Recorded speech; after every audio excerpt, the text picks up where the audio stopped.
First time in a long time, but back like I never left. Taking each day as it comes, you know me, I don't read ahead. Watch me burn down everything, BDE on the TV set. When I'm in control on the road, you can never really know what's up next.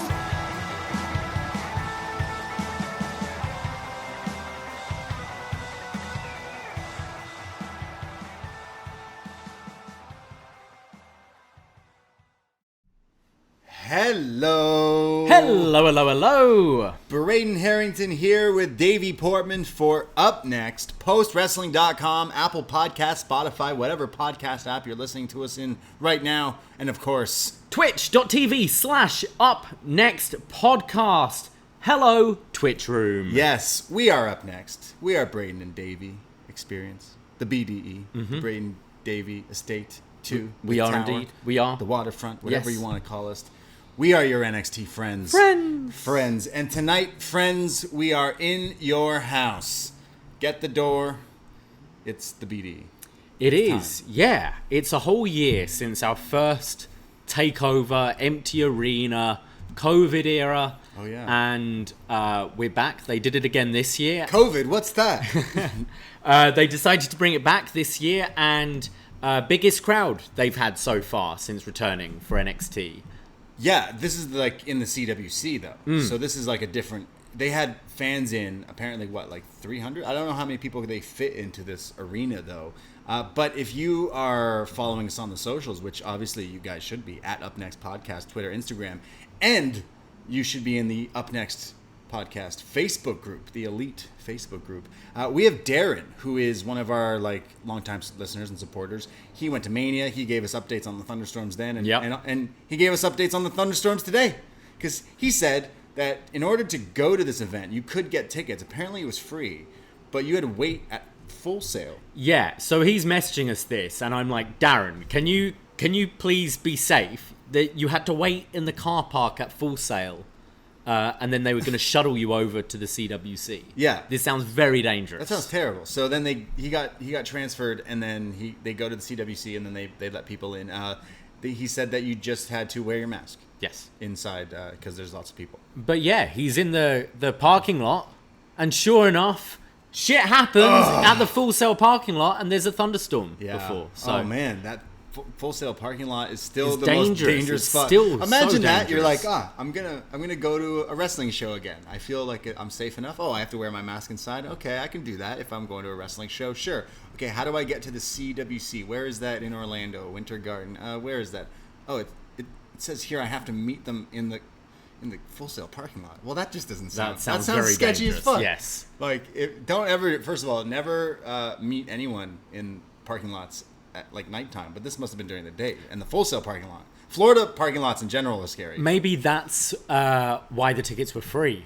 It was like Hunger Games style, like whoever survives gets the tickets for free. Okay. Whoever survives the Full Sail parking lot, that can go and watch TakeOver. Well, he survived, and he went to TakeOver in your house. And, we were all in your house because we all watched it here today. But we did a watch-along on Twitch today. We did, yeah. And hopefully, just while we're on the topic of Darren, hopefully we can hear from him later, because we are going to be taking calls. So if you are in the Twitch room right now, if you joined us for the watch-along earlier, please call in. We've put the Zoom link on the Facebook page and on the Post-Wrestling forum. So we'd love to hear from you. We'll be taking your feedback at the end of the show. Yeah, we'll be running down the entire in your house takeover Sunday night pay-per-view. That started at 8. They moved it an hour back to the normal wrestling pay-per-view time, which whatever. We got used to the 7 p.m., but the world's opening back up, so they go, fuck it. I needed that extra hour today. You needed it today? I was glad. You went back to work because, Toronto opened up this weekend, so that means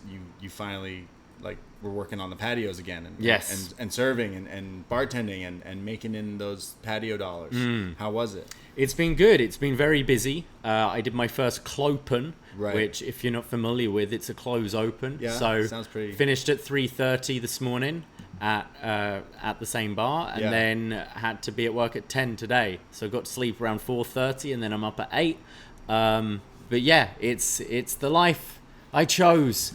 Braun Strowman right now is laughing. I know, but it's good to be back. I'm happy, and and I had to pep myself up for TakeOver tonight. It's true. You needed so that extra hour definitely helped me. That R&R you needed. I did, yeah. I had TakeOver. a little nap. And did you? Did you get a little nap in? Had a little nap and then a bit of a workout to get the energy going for TakeOver, and then we had it. It happened. And then we had it. Well, you can hear us talk about NXT every Tuesday night. We go live after NXT airs, and then we record this show up next every Tuesday night. We also cover AEW Dynamite for those. We do BD Elite. It's kind of been all over the place because of the Friday night, Saturday night thing. So those used to come every Wednesday night, but going forward, it'll be a little messy with their schedule. But follow all the stuff again for all the shows, because if you're new to listening to us, we have so many free shows on this very feed. But Patreon.com is what we're supported by, all our patrons, and only $5 a month for all the shows. We just did a an In Your House throwback, Reviews from the Six, a show we do, where we talked about 1996 Mind Games. And the NXT graphics people today did this whole thing of In Your House retro posters with the one today, and they did this awesome one with the show we covered, which was Shawn Michaels Mankind, and it's Raquel and Ember, but like it's the look. I haven't seen this. Yeah, where is this? I thought I saw it on their Facebook or Twitter or something like that, WWE or NXT graphics. But we did an In Your House thing, so we were all in the In Your House mood. We were getting in the mood, yeah. But we do so many podcasts, but NXT is our bread and butter, and we're here because it's TakeOver season, and we're going to talk about TakeOver In Your House from 2021, which started off with Naomi Fox. Yeah, everyone's favorite recording artist, Naomi Fox. I don't know who this is. You don't know Naomi Fox? No, I'm usually up on my my music knowledge, but I was a little confused. Tell me, please. You're missing out. What's your favorite Naomi Fox song? In Your House.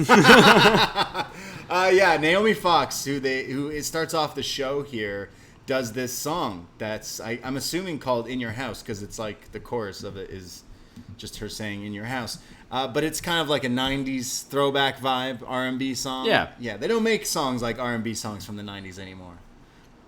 No, they don't. But if they sound like this, maybe that's a good No, I love me some 90s R&B and 2000s R&B, but this was a weird thing.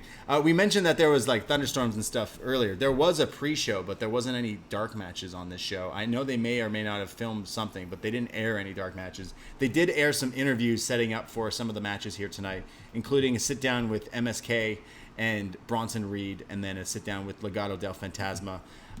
And this great commercial for NXT being on TikTok. Did you see this?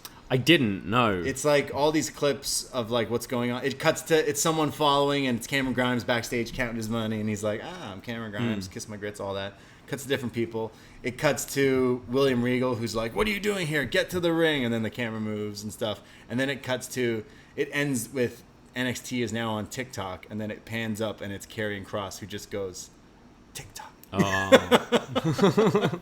So follow NXT on TikTok, I guess. Have you downloaded TikTok yet? No, I haven't. I'm just the guy. I use Instagram. Yeah, I watch it through Instagram. Everyone just takes it and puts it on there. I'm still not sure what it is, but I need to make one. You're at that age now. I'm at that age where I gave up. You get to that age where you're like, sounds cool, but I'm happy with MySpace, you know? Like, I like music. I like funny things. I should get into it. There seems to be some cool things on it from what I've seen. I just, like, is there, like, a beginner's guide to do it?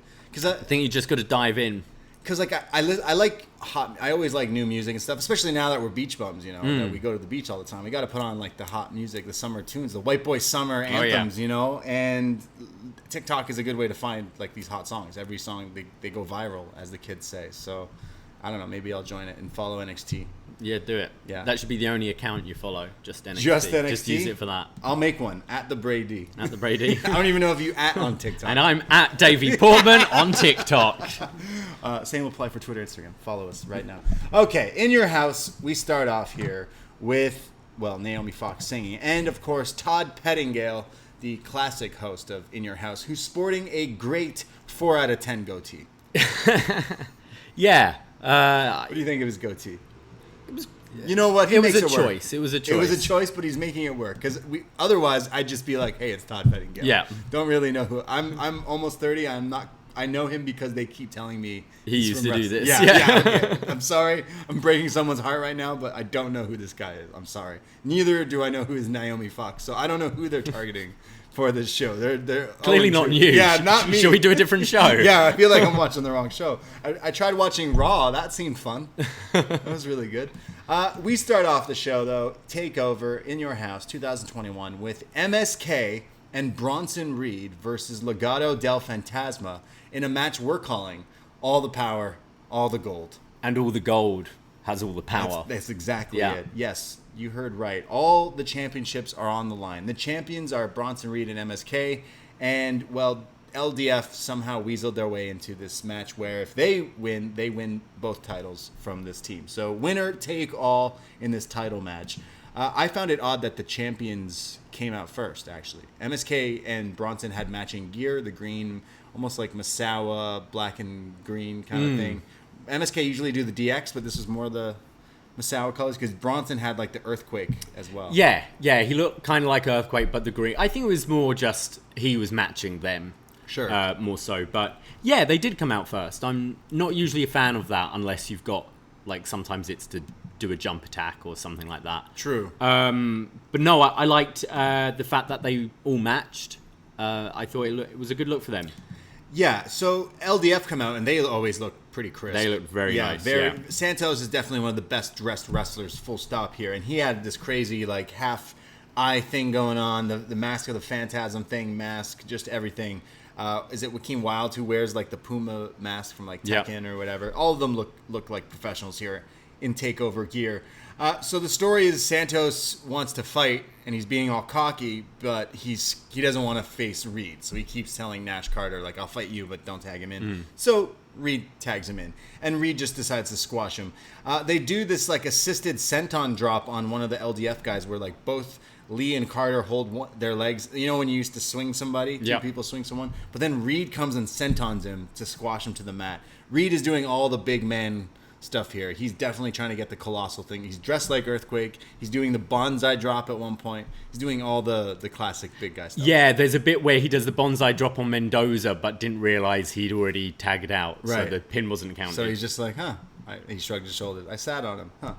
We get Nash, who hits a moonsault to Escobar on the outside, and then Joaquin Wilde does this crazy dive onto him, and then Wes Lee, well, he's got to top that, so he hits this tope swan dive, and then there's Santos, who gets up with a corkscrew, and then leaving all guys outside on the outside here. It's Reed who does his crazy suicide dive to all of them. And this was the first time of the night where I noticed the crowd being a bit bigger. And they were really behind Reed here. He started kind of bouncing up and down in the ring. Everyone's like, oh, the big guy is going to dive now. Yeah. And got really into this. And this got a great reaction. So Reed throws one of the guys in and tries to get some pinfalls, but eventually he gets his knee clipped, and this is where the baddies take over on him. There's this cool move where LDF, both guys go for like a hip toss on their own partner, on Joaquin Wilde, but then as they do it, they do such a rotation that it makes Joaquin do like a 450 splash, which looked pretty cool in the ring for a near fall. Santos at one point does this, like a Michinoku driver on Reed. Yeah. Yeah, crazy. And Reed is a big dude.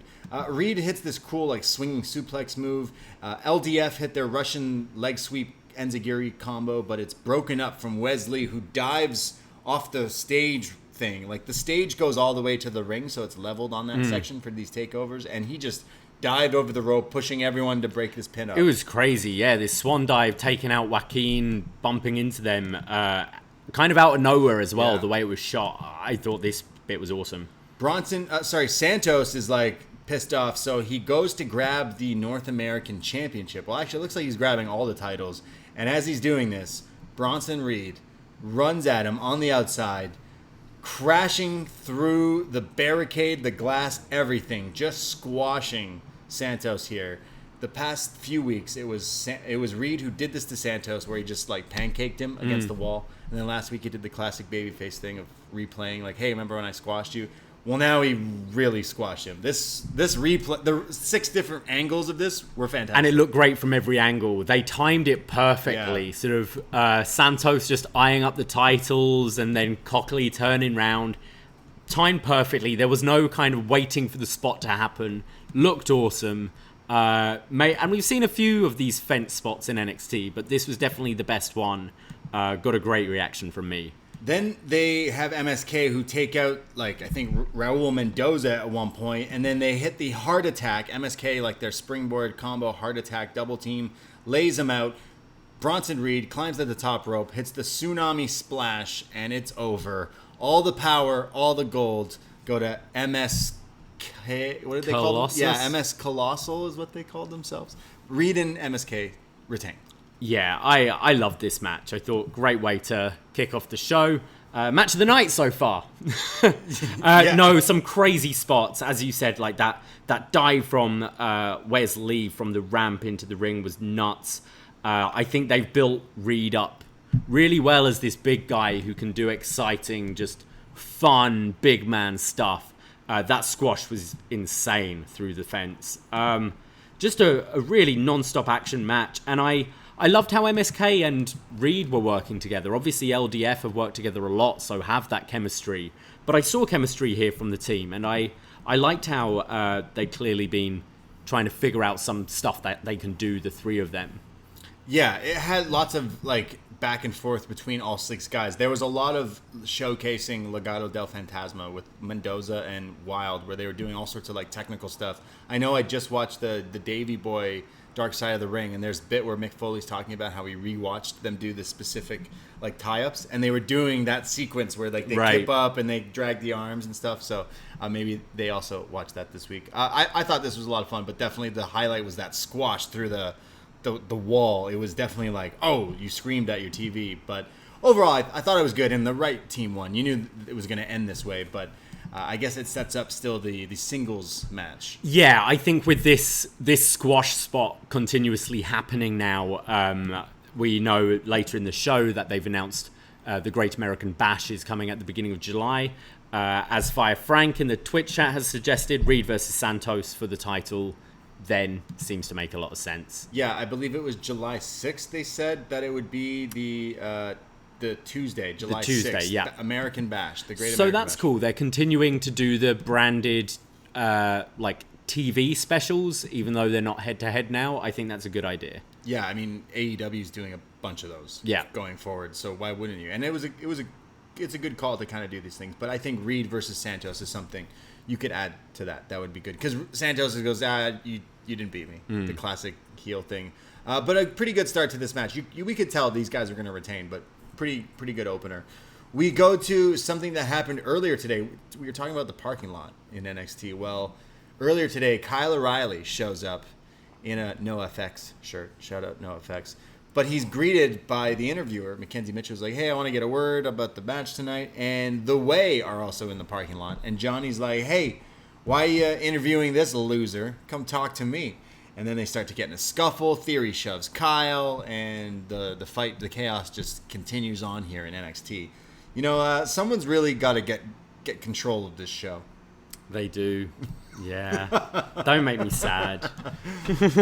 We go to Todd Pettingill, who's trying to figure out how to work this VCR that's set up in their like backstage ring area setup. Yeah, he wants to show us the highlights from the Mae Young Classic 4 years ago that he has on VCR, which is weird because wasn't it on the network? So why did he videotape that? The whole joke is like there is no Do you still have a VCR? I do back home. Yeah. I don't think I have any of my VHS tapes anymore. I think I one day just put them all in a box. I think I do still have some. Like my mum definitely. Yeah, does. It's the Disney ones. I feel like I would keep. Like those ones are like collectible ones, but realistically, like everything, like even now I have Blu-rays and DVDs. I'm like, do I need these? They'll come back in style. They'll come back? Yeah, like vinyl, or tape. Yeah.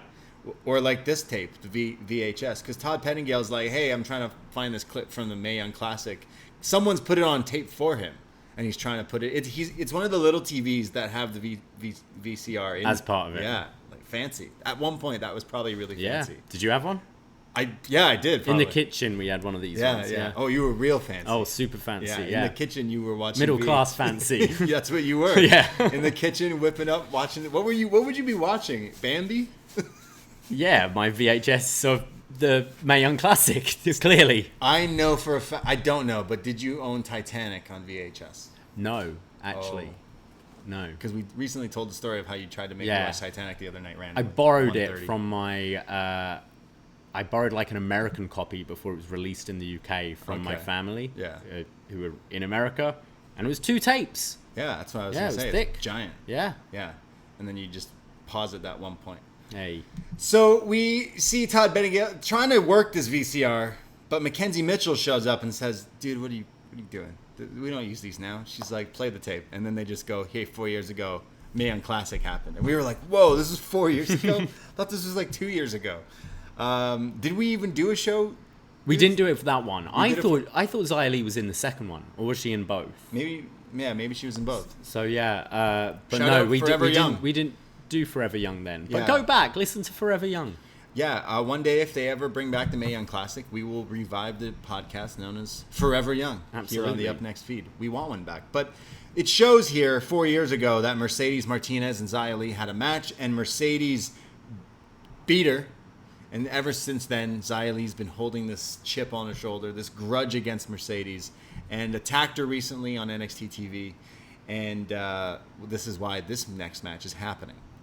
Yes, you heard that correctly. You people that skip the week-to-week shows and just listen to us talk about TakeOver, you're in for it now. Because Mercedes Martinez versus Xia Li happening here, TakeOver in your house. Yeah. Right? Yeah. I mean, we've been a bit hot and cold with this Xia Li story. Yeah, let's do the pros and cons of Xia Li. Sometimes we've really liked it. I loved the whole animation they did explaining the background of Tian Sha and Mei Ying. I loved all those training videos of Xia Li just beating the fuck out of Boa. They were great. And then Mei Ying vaped in Caden Carter's face, and it kind of took a dive. This is true. Yeah, I mean, vaping is not good. No. It's not good for you. Yeah, it's had some cool stuff. We were definitely supportive of it from the beginning. We were like, this is something that's different. We joked on the watch-along that, like, hey, this is all the stuff Aleister Black wanted to do. And then they were like, yeah, let's just make it all, like, smoke and vapey and Xia Li and Boa and stuff. The story's definitely like really weird. They kind of messed it up, and it kind of did take a definite dive with that angle, but we keep going, but we think it can But get then better. Boa comes out in shades, and you go, oh, okay. Boa looks It's like cool. a movie, like this group. So Tian Sha is Xia Li, Boa, and Mei Ying. And Mei Ying's the leader, has not like said anything or wrestled or anything. She just sits in her throne looking like this scary, like almost like you got the ring girl, long dreaded hair and the white makeup, but then this like a whole outfit. Xia Li also has this crazy outfit as well. Oh, Looks her like a hair star. is like braided in all these different colors. Yeah. She looked incredible. Yeah, her hair is insane. It's like all these different colors. So Boa is also not wearing his classic suit or bow tie thing. He's wearing this like maybe more traditional Chinese garb, which actually looks sick. Like all black with the shades. Boa is a badass. So if you're coming into this like, what even is this like Xia Li character? It's like, yeah, this Mei Ying Tian Sha story is what's going on, and she wants her revenge against Mercedes Martinez for some reason. So it's happening right now. Xia attacks Mercedes right away. We thought this would go really quick either way, but it kind of did not do that. Xia attacks her ribs and sends her into each turnbuckle, but then hits her with these roundhouse kicks, but then fighting on the ringside area, goes for a kick, but kicks the post and starts to sell the shin. Mercedes gets her back in the ring and hits this beautiful like butterfly suplex brainbuster type thing, but Xia kicks out of it. There's then this Canadian backbreaker hold from Mercedes, then flips her almost like a Dominator, but kind of sideways into like a DDT or execution kind of thing. Looked nuts. This should be like a finisher for sure, but again, only a near fall here. There's then on the outside a backdrop to Xia after Boa kind of stares Mercedes down, which kind of is the start of the what you can call your dirty finish, but it's really not because he doesn't get involved. He just kind of stands there. When Mercedes gets back in the ring, she ends up eating a spinning roundhouse kick from Xia. Xia Li pins Mercedes in like 8 minutes something, and yeah, I mean there's a bit of a beatdown afterwards. But what do we think of the match? I thought it was actually pretty good, and I think Xia Li's definitely improved a lot. I don't think this should have been on a takeover. It was cool to see the Xia Li entrance on a bit of a bigger stage, even though it's the CWC. She came out with a sword. She did come out with a She sword. had a huge sword. Sorry. And yeah, I was we've very seen her- scared of Boa, just stood behind her and she's swinging this huge fuck-off sword around. We said this before. We said this maybe a month ago, where she came out with the sword and she does all these tricks with it. And Boa was, okay, I got to back up on this one. What's going on with the sword? We didn't rehearse it like that. Yeah, she comes out with the sword and, doesn't use it. But I thought the actual work of the match was pretty good. The problem here, the crowd, and this is the first time we've had like a crowd of this size there, they were so quiet in this match. And I don't know, I feel like who are you cheering for here? Like Xia Li was kind of meant to be, I guess, the heel in that stuff with Caden Carter and Casey Catanzaro, even though we didn't really take to it that way. That's what they were going for. Mercedes Martinez doesn't feel too sympathetic as a babyface going against Xia Li. So I don't really know who you're rooting for in this match. Yeah, I don't know who I was supposed to think is the good guy in this situation. I was cheering for Xia Li because we've been so supportive of her, but it just felt very flat. And it wasn't say that the work was bad, but I don't think this should have been on a takeover. Yeah, it felt like if this was on TV, we'd be like, hey, this is pretty good. But we're jaded wrestling fans. We put takeovers to this like next level thing. And we were like, okay, all right. Like, this wasn't bad, don't get me wrong. Or we'd be saying, oh, this was shit. But it wasn't. There was some really nice looking moves. stuff in this match. But I guess the real story comes what happens after the match. Because after this, Boa comes in and gives Xia Li a chair. Sword. No. Yeah, this is what pissed me off. The guy's like, hey, Xia, you beat her. Here's this chair. Hit her with it. Yeah, that'll be good. Hit her with it. You beat her. Now beat her up with the chair. Wouldn't you just be like, yo, use this fucking cut her head sword? off. Yeah. No, I mean, maybe cut her hair. I don't know. All right, okay. Cut this bitch's head off. Xia? No, he hands her a chair. And Zaya's like, all right, I'm going to use this chair. Boa and Xia are yelling at her.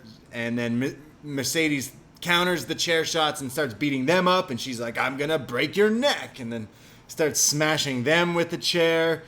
She beats up Xia Li and Boa with the chair. So Mercedes is standing tall. But Mei Ying, who's sitting up on the throne at the entrance ramp, is still sitting there. So Mercedes starts walking up the entrance ramp with the chair while still swinging at Xia Li.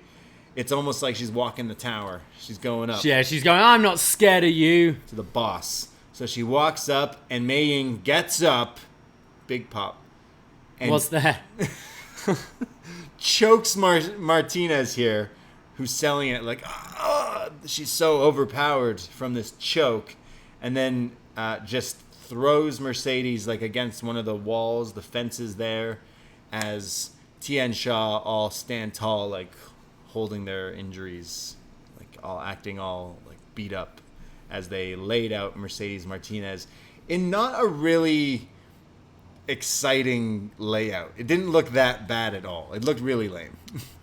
Yeah, I wasn't against the idea, because we've seen Mei Ying for quite a few weeks now being this mysterious figure in the chair. I'm not against the idea of debuting her, do her kind of first big thing on a takeover. But we just saw Santos Escobar Bronson Reed squash Santos Escobar through this fence, which looked crazy. Mei Ying just did this little choke and threw her against the fence, and we had to believe that it didn't look painful at all. And unfortunately, Mercedes Martinez just had to act like she's being strangled, and it wasn't particularly good. I just thought this was very weak and not executed well, and therefore, again, shouldn't be on a takeover. It's really weird because the match itself, we were like, this is on a takeover. Okay, like we want to give them the chance, the opportunity. Let's see what they can do. And it's like, okay, yeah, the match wasn't bad. But then this angle, it's like, okay, well, people didn't like when we did the vape stuff, the blowing the smoke that poisons Casey and Caden. So let's do the next best thing, forced choke thing. It's like, come on. It just looked so fake. Yeah. I think if Mei Ying stood up and did some crazy kick or something a bit green cooler. Mist. Literally green mist. Green mist would have worked. And literally, do a move, do a finisher. Do another kick. Do like literally anything. Mercedes just had a match and lost. So getting a move to her doesn't make anyone look like. Yeah, I just didn't get it. And I would have preferred the vape. At least it's funny and to the me. crowd were Blazing. very dead for this. This wasn't like, oh, the lights are going off and the crowd are going crazy and there's spooky red smoke.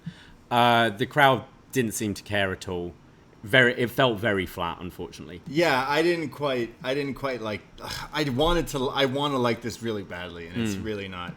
This was going on for so long too, and I'm like, first of all, there's so many other matches we thought were going to be on this takeover that weren't, and we're wasting so much time with this like angle where this person's getting choked, because then it goes to Toothless Tim, Bald Tom, Tommaso Ciampa, and Timothy Thatcher, and they're talking about how they have a match that they can't wait to have, the Tornado Rules tag match this Wednesday. I'm like, dude, if that was given 20 minutes on this show, would have been great. Yeah. But instead we got the like 6 minutes of choking, no vape. We didn't even get the vape, all right? And I'm still mad about it.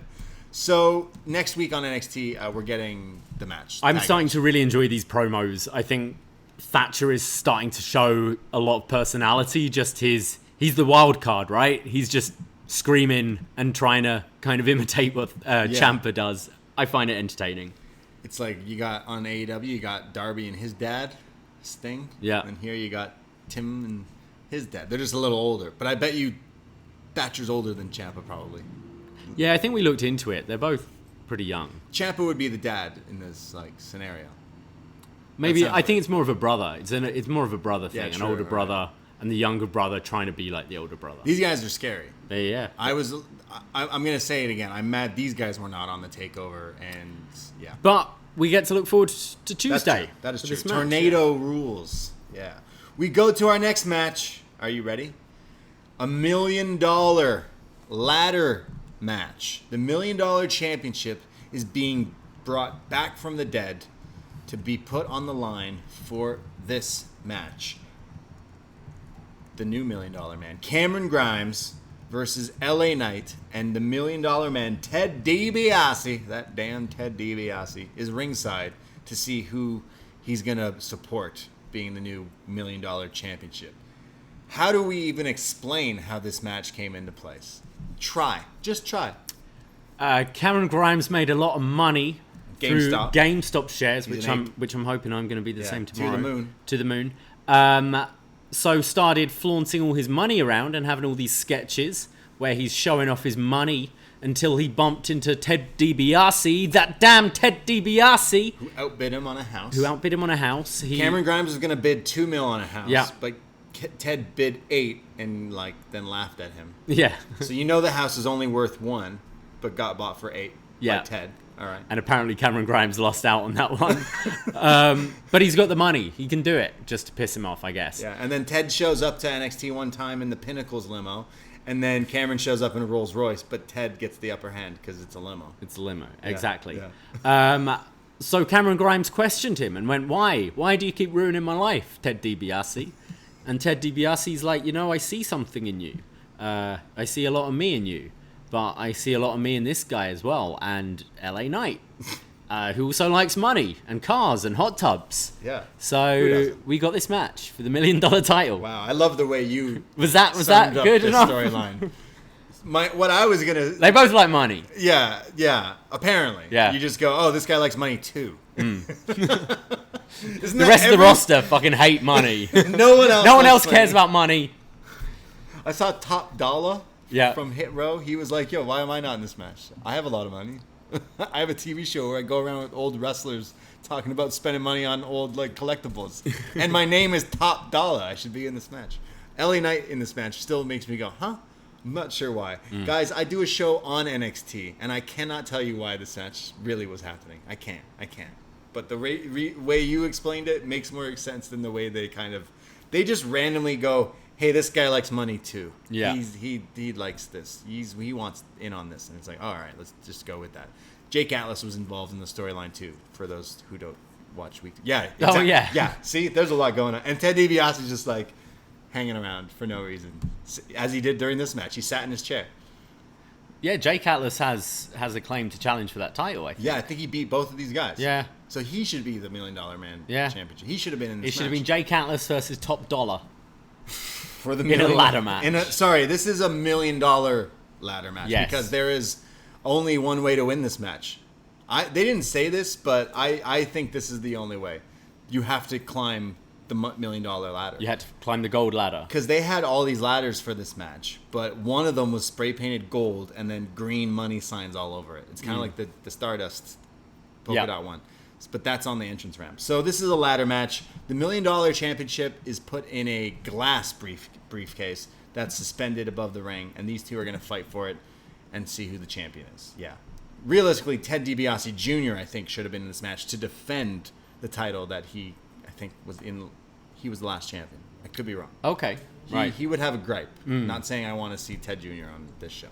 So this match starts off. Cameron Grimes gets the upper hand and then shakes his booty and tells LA Knight to kiss his grits. Then he starts to beat him up. There's a crazy Hurricane Rana from Grimes and then a PK off the apron. There's a German suplex into the ladder. LA Knight does this like spot where he puts the ladder in between the turnbuckle like horizontally and then goes for like a flying neck breaker, but like they both kind of slide and then the ladder's underneath both of them and this looked painful. Looked great. This looked like a really bad idea. Yeah. It looked like it hurt, but it looked great. This would have hurt. This sucked. This neck breaker to the side of the ladder. This looked very painful. Yeah, ouchie, for sure. But they continue on. There's then more ladders being thrown around. LA Knight gets thrown into a ladder upside down. Cameron Grimes just comes at him with these crazy Daniel Bryan-like roundhouse kicks, like maybe 10 in a row here, which looked great. I love Cameron Grimes and the character and the comedy and the whole money thing, but deep down, he's literally a great worker. He's such a good wrestler. He's killing him here, but then goes to climb, but gets dumped off there. He has the advantage over LA Knight, but he decides, I can't win like this. I got to win with the $1 million ladder. So he goes up the ramp and grabs it. And while he's doing this, LA Knight goes up and climbs and wins the match. No, that doesn't happen. Cameron Grimes goes and grabs the gold ladder, comes down, climbs up it, but gets dumped. LA Knight goes up to grab the briefcase. He gets knocked down. There's then the collision course, the like power slam Spanish fly from Cameron Grimes. Looks great. He, at one point, climbs a ladder on the ringside for some reason. And then the ladder gets tipped over. So he Spider-Man's onto like the lighting grid thing, the scaffolding. And then he cross bodies off that onto LA Knight, onto the outside. But man, Cameron Grimes flies onto him here. Great spot, but lands on his knees, which looks very painful. Just you know he's icing him tonight. I hope his knees are all right. But he eventually goes to climb the ladder. He's got it in his sights. The babyface grabbing the championship, but he gets dumped off. Flies out the ring onto another ladder that was nicely set up, and he's taken out. LA Knight climbs up the ladder, grabs the briefcase, and LA Knight is the new $1 million champion. I thought this was pretty good, actually. I can't say I was too looking forward to this one, but I thought both guys worked really hard, and there were some really nasty bumps in here. And the final spot was a good kind of finishing spot. Like, pretty dangerous. Grimes falling to the outside here from that height onto that ramp as well with the ladder. Pretty cool last spot. And I think I said this about 10 ladder matches ago. I'm kind of, they're done way too much. We just had one at the last TakeOver. We might have had one at the TakeOver before that. Have we? Maybe. Yeah, the last one was Devlin Escobar. Was the last TakeOver. Oh, yeah. Stand and Deliver. It just feels like this is becoming a trope. Like these 5-match cards, you've got to have a ladder match on there. And therefore, I can't get into it. But I did think both guys worked hard. I thought just for the whole sake of Grimes' gimmick and to the moon, it would have just been a nice moment for him to have won it. And I think might have lifted this crowd a little bit. Yeah. Because they seemed pretty checked out after the last match. But I can see why going with Knight being the heel here. Yeah, the gimmick works with the $1 million man. He's all about the money. So now he's going to because the segments last week were like him in a house with like a hot tub and bottles and women. And he's like, I'm rich as fuck. So now he's got the title. I guess we're getting a chase with Cameron Grimes. I would assume so, yeah. So weird. It's basically the FTW from AEW, Yeah. but it's the $1 Million Man Championship.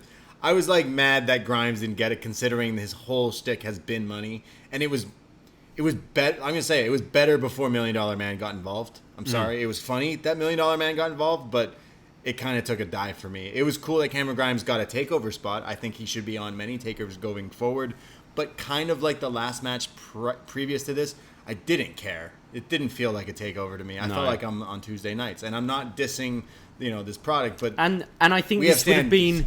I think this would have been enjoyed a lot more on an episode of NXT.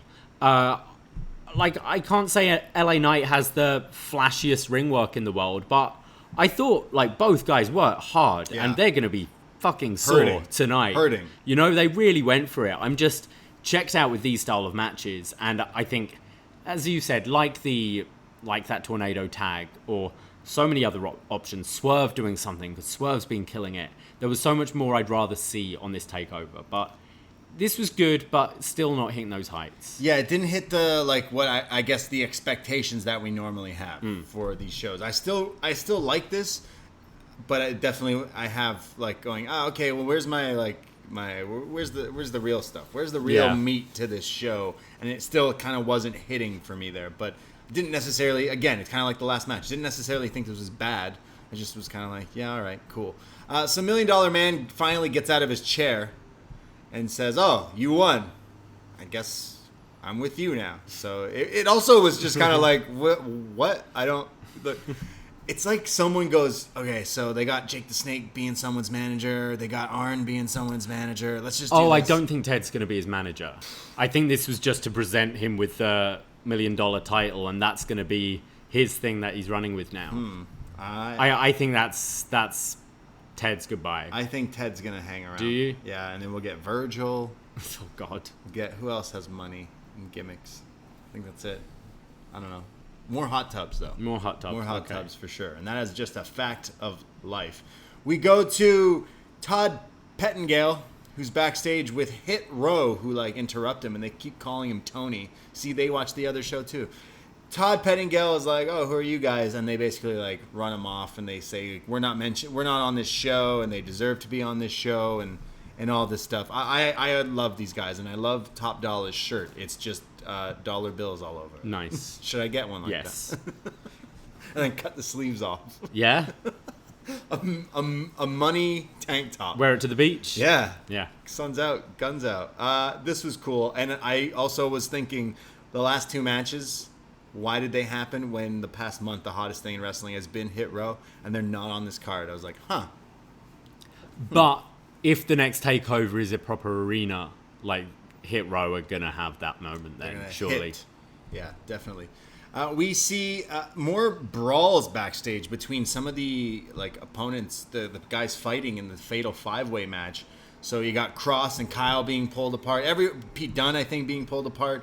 And William Regal's just... the storyline for William Regal is NXT's just been chaotic, and he can't seem to get a grasp of how to control things anymore. And he's in the middle here. He's fighting. He's going off. You get all these NXT producers and staff getting involved. You see Steve Corino and then Scotty 2 Hotty. Oh, no, wait. That was Steve Corino wearing Scotty 2 Hotty's shirt. Yeah. Because Steve Corino's in a yellow patterned... Hawaiian style shirt. As he's breaking up Karrion Kross and Pete Dunne. Scotty was probably there, and I didn't recognize him because he's dressed normally. Shout out Scotty 2 Hotty breaking up fights. He should be. Scotty's a true man. Scotty has been on NXT and in the background for a little while there. Oh, yeah. Yes, but I didn't recognize him because I'm staring at him. I'm like, who the fuck's this guy in this shirt? Everyone's in NXT, WWE PC gear, and then there's this one guy who's like me coming from the beach. That was like me today at work. We're meant to wear blacks, but England had their game in the Euros today, so I just showed up in blue shorts and my England shirt.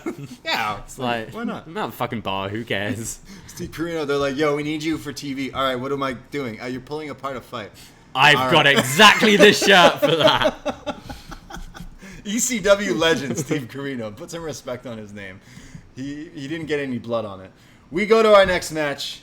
The women's championship is on the line here. The champion, Raquel Gonzalez, going up against Ember Moon, the challenger. So Ember Moon and Shotzi were tag champs, and then they beat Raquel and Dakota, who were the first ever champs. They were like awarded the titles, right? So Ember Moon and Shotzi were champs. They eventually lost the titles, but then Shotzi was taken out by Raquel. So Ember's seeking revenge here in this like title opportunity for her. So Ember Moon's come back to NXT. We've been kind of not too into the character, but we continue to say like her in-ring work is just fantastic and definitely fits in here to NXT. And it's been a while since we've seen her like in a proper singles run, because she's been in the tag team obviously with Shotzi. So her first TakeOver singles match for a while. For a long time, because she had quite a few. I always am like, Ember Moon's got this like almost like this weird Asterix. Yeah, because of the Asuka thing. Remember? Yeah. She couldn't beat Asuka, and then Asuka's like, "Well, I'm moving on up, so here you go. You couldn't beat me, but here you go." Yeah, wasn't like, it? She should have just beat her. Didn't she win it in a 4-way? I think she should have just beat her realistically. Because then they go, no, we're saving the streak for Charlotte. Sorry. I mean, come on. Yeah, I know. Sorry, it's Charlotte at Mania or Yeah. dropping it to Ember Moon on an NXT. Still sucked. And I love Charlotte. Oh no, I think whoever was going to win it after. Yeah. I think it needed to be someone other than Ember Moon, because that was the thing. Ember had Lost. 2 takeover matches against Asuka, I think. So Ember's back, trying to fight for a title. She's won some gold since coming back to NXT in the tag titles, but now it's a singles match with Raquel. Ember comes out. Raquel comes out with Dakota Kai ringside. And someone in the chat earlier was Raquel does her pose, but her pose is like her back. So she turns her title backwards. Pointing out the shoulder blades. Yeah, someone in the chat said she's like her favorite president, Donald Trump, who wears his pants backwards. So she had the NXT title backwards because she's like, hey, look at my back. I got the NXT championship right here. Ember Moon comes flying at Raquel early on here, but then keeps getting like swatted mid-air here away from her. Raquel gains offense, puts the boots to Ember Moon, hits this really cool Vader bomb style senton from like Raquel goes for the Vader. Think of like the Jake Hager Vader bomb thing where you go up to like body press, but then in midair she like drops sideways to put her back to you, which looked great, simple yet effective. There's then this nuts like double rotation flipping slam from Raquel when countering a move from Ember, who comes back with a super kick to the face and then a sunset flip for a near fall. There's then a crazy suicide tope dive from Ember Moon and then a complete shot. And then Raquel goes for her tornado bomb, but it's countered into this roll-up, which looks great. There's then a code breaker and then a picture-perfect eclipse from Ember Moon, which, again, is the flying, twisting stunner out of nowhere, like off the top rope. Looks nuts.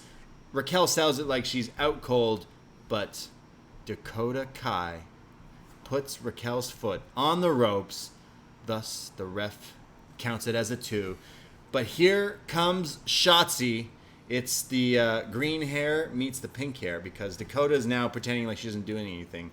Another wrestler I love with pink hair is Alley Cat, and she does the finger thing. Like, you know, what do you even call this? Like the awkward finger pose thing? And Dakota was doing that, and she also has pink hair. Shout out Alley Cat. But then Shotzi beats her up, and then they start to brawl all over the place.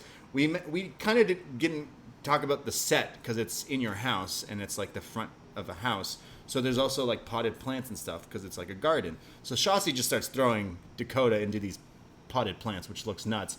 There's then, in the ring, Raquel picks up Ember for the tornado bomb, but it's countered into like a tornado DDT, which looks insane onto the outside or something. Insane. The eclipse is attempted, but it's blocked. And then Raquel hits the tornado bomb, which now they call the Chingona bomb, I believe she says. Okay. Yeah, so Raquel hits this Chingona bomb, which we've been calling just the Texas tornado bomb, which is what it was, but gets crazy height on here, folding Ember like an accordion, and Raquel retains the championship just like that. I thought this was pretty enjoyable, I think. One of Raquel's best matches, and I think she showed some new things we haven't seen her do before in this. And I thought Ember was just ferocious, just kept going at her. Some of those counters, how she'd counter the Chinoa bomb? I'm thinking it's Chingona bomb. Yeah. Mike Shinoda bomb? Mike Shinoda? Mike Chioda? Mike Shinoda from Linkin Park. Yeah, exactly. The Mike Shinoda bomb. Yeah, some of those counters out that were great, and They were both striking each other pretty hard as well. I think Raquel was absolutely the right choice to win, and she's going to have a pretty dominant reign. But this was definitely enjoyable. Yeah, I'm searching Chingona Bomb. Okay. And it looks like they already have Raquel Gonzalez tank tops that say Chingona Bomb on Okay. it. So I'm not wrong. Chingona Bomb. Not Chingona Chinoda. a place? I'm assuming that. I didn't look it up. I didn't hear Chingona. Yeah. Yeah, someone in the chat, Angry Pirate in the chat, says the new hybrid theory bomb. Oh, it's a Spanish slang term meaning badass woman. There you go. The Chinoda bomb. Chingona. Now I'm saying Chinoda, like Mike Chinoda. I like this match as well. Raquel has been this dominant force in the women's division here. I obviously loved the Io Shirai run, and it just made so much sense. This is a television show. This is characters and things always moving, and Raquel had to beat her and go on this like epic reign here. And Raquel is almost like a tweener in her own mind. Like, she's the heel, but you kind of go, but you're getting you improve every time I watch you. You're really good. But Ember is definitely the babyface. But what I found interesting was when Dakota helps her. Like, so there's the story there. Like, that was a really good rope break spot as well, because she just darted in, and it was very last second throwing the foot on. And I think the Shotzi like takeout thing just added a bit more excitement to the match. Yeah, it added a little something there. Obviously, you could say like Ember could have pinned Raquel clean if it wasn't for Dakota. So Raquel needs Dakota, therefore Dakota thinks she should be the champ eventually. Still something we could go to. We're definitely getting there. Yeah, something we could go to. I think I still may have liked Raquel versus Io over this, but I actually I knew Ember Moon wouldn't disappoint when it comes to something like this, and I liked it. That Eclipse definitely was huge. That move is crazy. I don't know how you're going to do that getting older, because stunner alone, you're bumping your butt, but jumping off the top rope to stun someone it looks great, don't get me wrong, but ouch. But overall, I like this. We get our announcements for some Great American Bashing and some Great American Bashing. Definitely not on this show. Never on this show. But that's coming July 6th, so we assume we're getting maybe some title matches on that show, being a super kind of NXT. But we continue on with our main event of TakeOver in Your House 2021. And we have our first ever Fatal 5-Way? Yeah. Fatal 5-Way. First ever? Isn't it? What, in NXT or just First ever? time they've ever said Fatal 5-Way. Oh, they always say, we've had some main roster Fatal 5-Ways, have they called it that? They need a different word, though. It's a Fatal 4-Way. Fatal Fabulous 5-Way. A Fatal 5-Way. Fantastic 5-Way. Fantastic 5-Way? Yeah. 5-Way dance. They did the ferocious 5-Way. They've done the scramble. Just call it that. When it's 5, you call it the scramble. When it's 6, it's an elimination chamber. Just fucking do that. I don't know. Fuck. Fatal 5-Way. We've all had a Fatal 5-Way here and then. But we have all 5 guys in this match. So this story is Karrion Kross, the champion, is been on like a little bit of a collision course to figure out who the number 1 contender was. Adam Cole shows up and kind of puts a whole like fork in that and kind of messes up the plans, thinking he's the bad guy. He's going to sneak his title shot. Regal calls him on it, and therefore Kross wants to fight everyone, and we get this. Okay, got it, cool. Johnny Gargano shows up in his entrance here by himself. He's the bad guy in this era at this point. He's the heel in the way, if you've been following. But it's TakeOver, and to me, it really wasn't feeling like a TakeOver until we see Johnny TakeOver dressed as Shawn Michaels. Yes. This outfit is crazy. Dangly vest and everything. Oh my god, this is amazing. This outfit is lit. Johnny Gargano may be the best gear guy in wrestling. I say it everything. I'm a Johnny Gargano fanboy, 100%. But he is legit. His gear is like almost untouchable.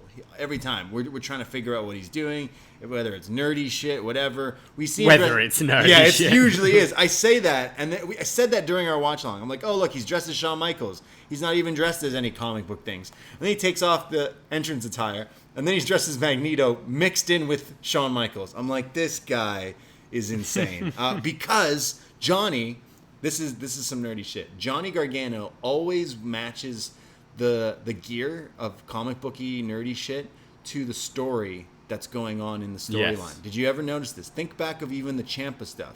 When he was fighting Ciampa, he was like Spider-Man. He was the good guy, Peter Parker. When he turned heel, he started doing Venom because the bad had taken over the good guy. When he went in the feud with Adam Cole in New York, he was Iron Man. Well, even the last pay-per-view, the last takeover as a heel, I think was Phoenix, and he was dressed as the Phoenix. Right. And then the next one, which is kind of Jean Grey turning back, So here, he's Magneto. Now, Magneto is famously known in X-Men because he's basically Magneto was molded off after Malcolm X. So it's like he's doing things for what he believes in and what he thinks is right, but he might be doing it in a more extreme manner, and he might be going it about the wrong way. And that's exactly what's been going on with Johnny in the way. Like, he's Johnny, but he's doing things a little, maybe a little aggressively, to put it bluntly. Yes. So I thought this was great. Who would ever mix Magneto and Shawn Michaels in gear? Johnny Gargano. What a nerd. I love him. He looked great, though. I can't get over that Shawn Michaels dangly. Yeah, his whole, the whole of the way had their click gear, if you look on the Instagram, which was a shame that there wasn't a shot of them all together. They should have came out with him, and then he sent them to the back. But you had Austin Theory as Diesel, you've got Indy as Razor Ramon, Candice as 1-2-3 Kid, and then the dog, Padme as Hunter Hearst Helmsley. Yeah, it's such a funny picture. I'm looking at the photo right now. It's wonderful.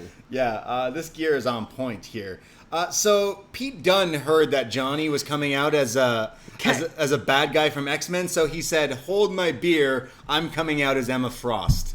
Because he's in all white, kill the polar bear, fur, white, everything comes out. Yeah. What were you going to say? I was just going to say, I'm looking at this photo still of the way as the Click. Yeah. Their bosses are Shawn and Triple H. Isn't that a bit weird? It's like, hi, Dad, look, I'm dressing as you today. Just as you. Is it just funny? As you. Look, I got dangly. You kids. I wonder if they do some doc years later and Johnny's going to be like, yeah, I got this dangly shirt from Shawn. He gave it to me, and I was going to say, he should do a Shawn Today look at some point as well. Maybe Halloween Havoc. A current Shawn. Yeah. So dressed like the guy who shovels ice in Home Alone. Mad Eye Moody from Harry Potter. Yeah, exactly. Oh, man. Well, Pete Dunne, so Johnny Gargano's Magneto. Pete Dunne comes out with Cody Rhodes' dog around his neck. And then Adam Cole comes out in Money in the Bank inspired gear. Clearly, he's sending us a message. He's sending the IWC community a message. I'm going to be in Money in the Bank. Or they told him a long time ago before they flipped Hell in a Cell with Money in the Bank, you're going to be in Money in the Bank. And then they went, actually, we're keeping you in NXT. And he was like, fuck, I've just got this gear. Got this gear for my birthday from Brit. for my Money in the Bank match. So we got Johnny, Magneto, Pete Dunne, Emma Frost, Adam Cole, Money in the Bank, and then Kyle O'Reilly in an Axe and Smash his hoodie. He's wearing what he kind of wore. He's just Kyle. Yeah, he's just being Kyle. He took off his NoFX shirt. Sorry, punkheads. But and then Karrion Kross comes out in this like gladiator. We've seen him wear this before, but it's like now dark. He's got like symbols all over it. One of them had a little Q on it. I wasn't sure what that was meaning. But this is definitely like, are you not entertained? Kind of gladiator, I think. Yeah, 300, that kind of thing. Yeah, was it you that said more like Meet the Spartans? It wasn't me, no. Yeah, I think that was me. It was you. They all looked cool. All right, we could say that. Well, the Fatal 5-Way starts off here, and Kross just starts like jumping everyone. Everyone's fighting everyone, but they have Kross and Cole kind of get this early on. Like finally, they're gonna do it because Cole was basically just destroying Kross the past few weeks with his promos. Kross finally gets him, throws him out of the ring, and then everyone else who's got beef with Adam Cole decides to beat up on him. This was a pretty funny moment. They all realize, hey, this guy sucks, so they beat him up. So then everyone's beating up everyone. There's a powerbomb spot where Kross powerbombs Kyle onto everyone, I think. There's then fighting up the rampway, and then Cross gets thrown through the front door of this prop house, so they beat down him, and then Beth with a great call. They're bringing down the house. Great. They then continue. Adam Cole is in the ring with Kyle O'Reilly, and they're killing each other, revisiting their feud from the last TakeOver. And Adam Cole hits the Ushigoroshi for a near fall. There's then a counter from Pete Dunne hitting the bitter end, but it's countered into a DDT from Gargano. There's then a lawn dart onto Pete, onto everyone else in the corner. All four of these guys, when Karrion Kross got taken out through the door, these four are just destroying each other. The work rate here is insane. All four guys are intertwining on different moves, back and forth. It felt like a PWG match. Like it was moving so fast to try and keep up and take notes of everything that was happening. And everything that happened, you felt like it's worth mentioning because it was really cool. But just, double arm bars to two people at the same time, crazy kickoff DDTs from Johnny, super kicks all round. We get all these crazy submission holds as well. Cross comes back and does this choke bomb onto Johnny, onto the apron, which looks nasty. And then an F5 spinning tornado thing from Cross, which looked nuts. Johnny comes in with some offense, hitting a tope DDT onto Pete Dunne. And then it's only Cole and Gargano in the middle of the ring. So we will always have New York as these two go at it, and they're recreating the segments from their moments they've done before. But this time they know which move. Cole knows what he's doing, so they're countering each series of the segments. I thought this was really nice. They go back and forth. There's a Panama City that's countered. So the Canadian Destroyer is countered from Gargano, who then hits him. No, not with a thigh slap because that's not allowed. But Johnny hits Cole with a bastard driver. Jesus. Yeah, wasn't expecting this. What the hell? So he crushes him with that. Have we seen Johnny do this? No, this is nuts. There's then a pump kick. Cole gets up somehow. There's a pump kick, Poison Rana combo. This is where, again, all four, they lay Cross out again, and it's all four of these guys just doing all the work here in this match. Just incredible. You kind of didn't need... This made me go, I like Cross a little bit, but didn't need him because these guys were killing it. The crowd, it's weird because we haven't had crowds in wrestling, but they're chanting "Fight Forever," and it's the first time I didn't go, you don't need to keep doing it. But it was like, it was deserved. I was like, I kind of would, because they kind of were. They were just nonstop going back and forth. Kyle is in. He hits the lunatic lariat. This is when Karrion Kross does his Brock Lesnar suplex city spot. Germans on everyone, but then all the other guys get Cross on the outside and put him through the table again. So now all four are wrestling again. Have I said that already? Have I said that they took Cross out of the match and then wrestled without him? Because they've done that 3 times. All right. So they continue here. There's insanity. There's the Sushi Goroshi, which I love. The suplex lift into the Ushigoroshi. I call it the Sushi Goroshi. Looks amazing. Kyle O'Reilly dies, but it's broken up here. There's then double kickouts. There's a double Gargano escape. There's slingshots. There's the Panama City Sunrise, the Canadian Destroyer. There's brainbusters, but Karrion Kross gets up. Not just a brainbuster, a brainbuster from Pete on the floor. There was so much shit in this. It was crazy. Yeah, everyone's killing everyone, but then you get the visual of Kross rising from the dead around the commentary table, and he kind of goes like, He fights with Pete Dunne. Now, the story of Pete Dunne here is that he says he's the baddest motherfucker in NXT.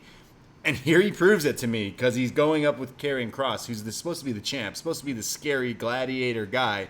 And Pete is just washing him here. Pete is embarrassing him. In fact, hits him with the bitter end, which, again, he's a big dude. Pete Dunne crushes him with this, but it's broken up last minute here. Cole goes to grab, Pete's dick, essentially. He goes to low blow him, to go to grab him low like Ric Flair. But Pete grabs his fingers and goes, fuck you, and snaps the fingers, and he's killing it. But while this is happening, Kross doomsdays both of them at the same time, and then gets the cross jacket on Pete, but he grabs the fingers and breaks them again. There's then, I think it's the Johnny who comes in with the final beat onto Pete, just sending him flying, bouncing around from the DDT. Johnny's now put in the cross jacket, but while this is locked in, it's Cole who hits the last shot to Kross. There's then the axe and smash from Kyle. It's chaos, insanity, raining cats and dogs, living together, all that shit. There's then a last shot, then a heel hook. The cross jacket's locked in on Kyle, while Kyle has the heel hook the knee bar on Cole. Cross doesn't let go of the sleeper, so Kyle starts to fade, lets go of Cole, who's just about to tap out. Therefore, the ref sees Kyle's knocked asleep from this cross jacket, rings the bell. Karrion Kross retains the NXT Championship after what did you say? A fantastic 5-way. A fantastic 5-way, yeah. Easily, hands down, match of the night. For me, this is one of the first matches from these takeovers during this quieter time, not full arenas, where this felt like a proper takeover match for me. I felt a lot of the big kind of epic main events in the last few takeovers have felt very, very produced. This felt like that organic excitement I got from NXT in the past. I actually loved I know as we were doing the watch along, and I can see in the comments on Twitch right now, people are calling it like it's a fatal 4-way featuring Karrion Kross, and someone else says it's a spot fest just to make Kross. And I can absolutely see those complaints. But for me, I actually really liked the pacing of it, and I thought Kross did hold his own. He's not the style of wrestler as the other four, and you know if you've listened to upNXT before, I'm not a fan of Karrion Kross's ring work. But I actually like the rhythm of this match where you'd have these crazy moments, all the four of them doing their stuff. And then Kross would come in with the big suplexes and just would change the flow of the match for me.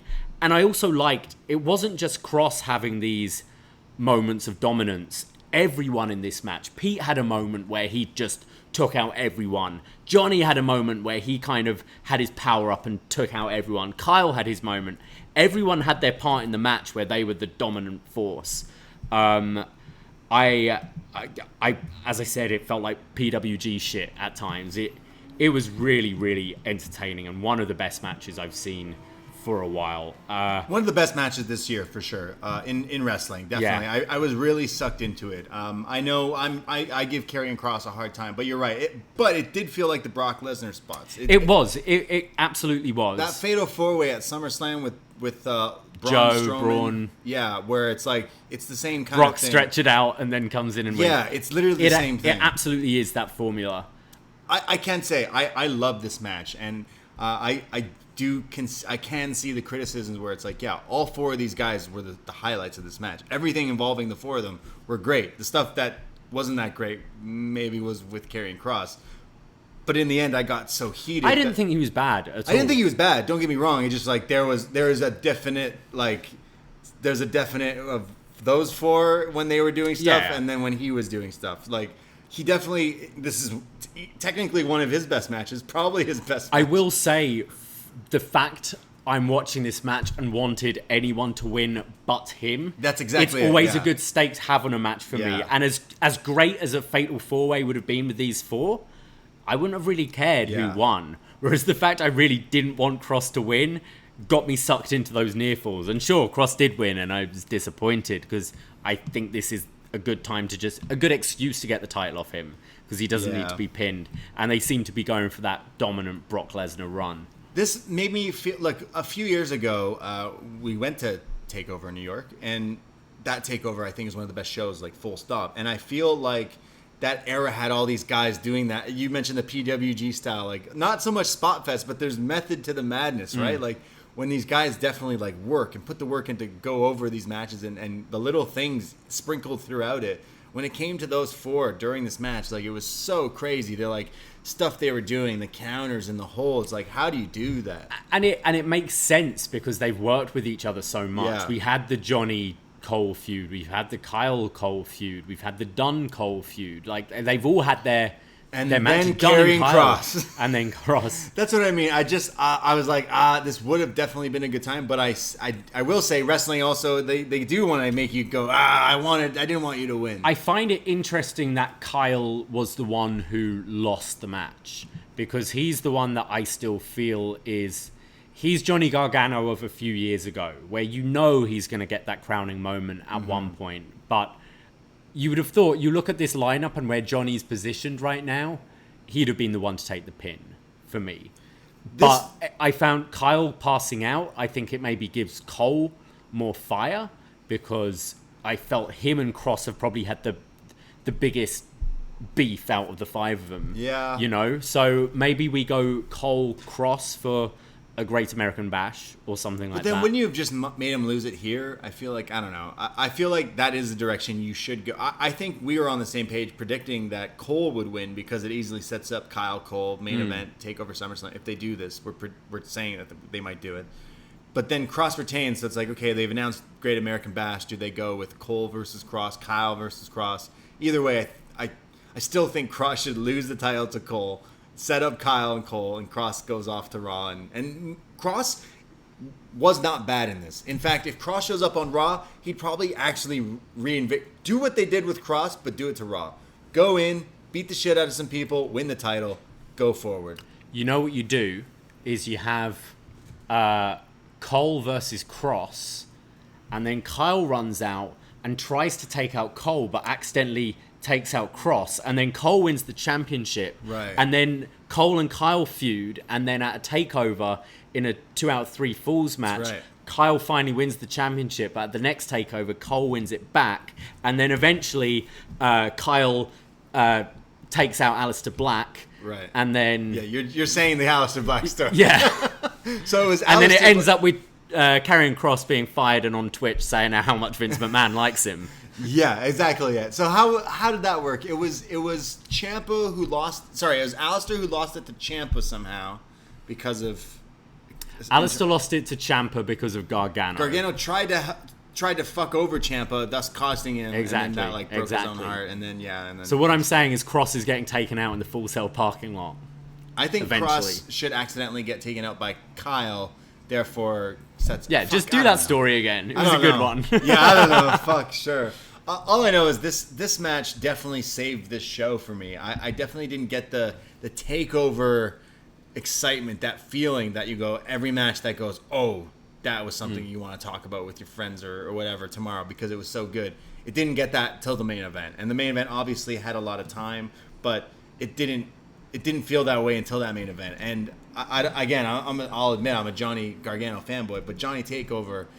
They put him in this match. He always delivers. Yeah, like they put these guys in this match because they go, you four are great, and you are all going to do the work and get this champion over because, damn it, we need it to be that way. So they went out and went to work.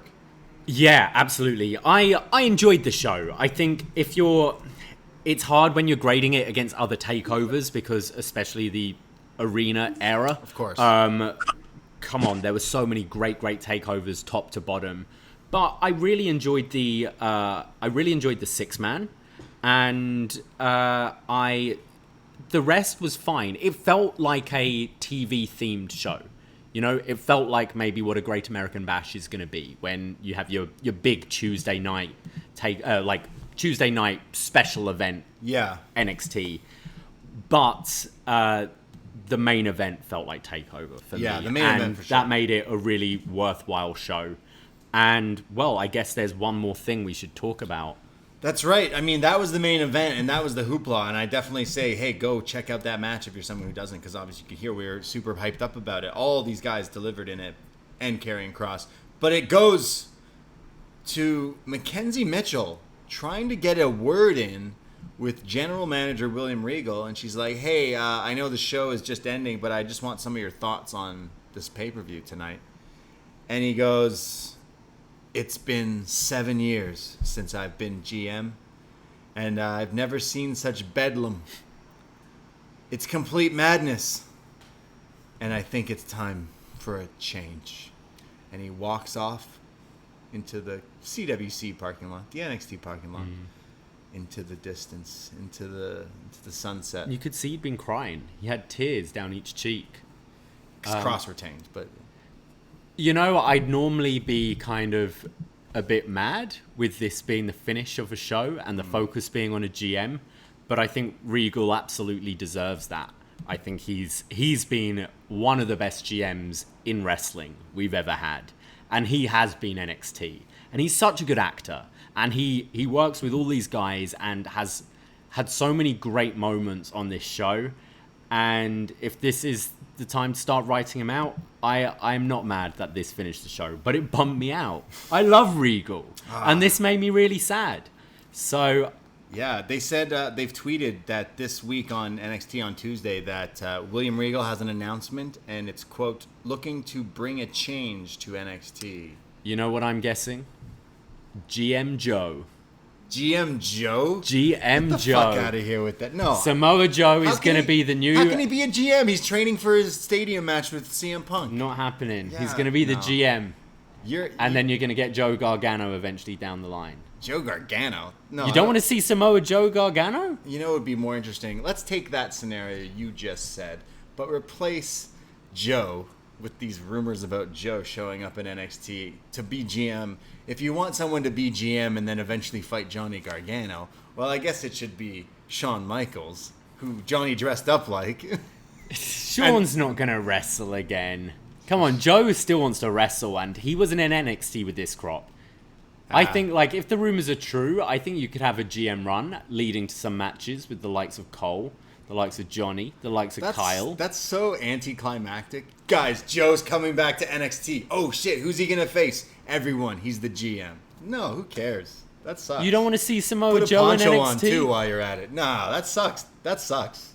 That's lame. You'd rather him on AEW being introduced by Vicky? I'd rather him take a breather, chill the fuck out. You got probably paid pretty good for the past little while. Chill out, plan out what you're gonna do, and do it. That's what Moxley did. That's what these guys do now. Don't come back as a GM. That's so. I wouldn't mind an NXT run for Joe. What even is GMs in wrestling? Regal is fantastic in NXT Yeah. because he's usually pretty like fair and he keeps the character that he's been for a very long time, and he's an entertaining character in the world of wrestling. He says he's been GM for 7 years. Yeah, that's crazy. We obviously we do a show. We're up next. We cover NXT, but we do a show called Was Next, where we started watching NXT from the very beginning. We've been going through.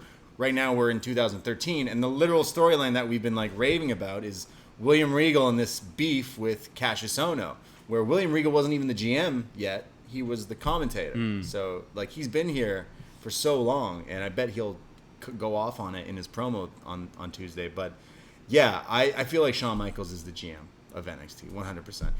Shawn Michaels isn't even the GM, and he came out like a month ago and was like, hey guys, you're having a fucking ladder match because I'm Shawn Michaels. He's the GM. Yeah, but Ted DiBiase did exactly the same. No, Ted DiBiase was like, hey, I'm Ted DiBiase, and I'm buying this house, and I'm buying this thing, and Ted had to like grill him on like, yo, why are you being a dick?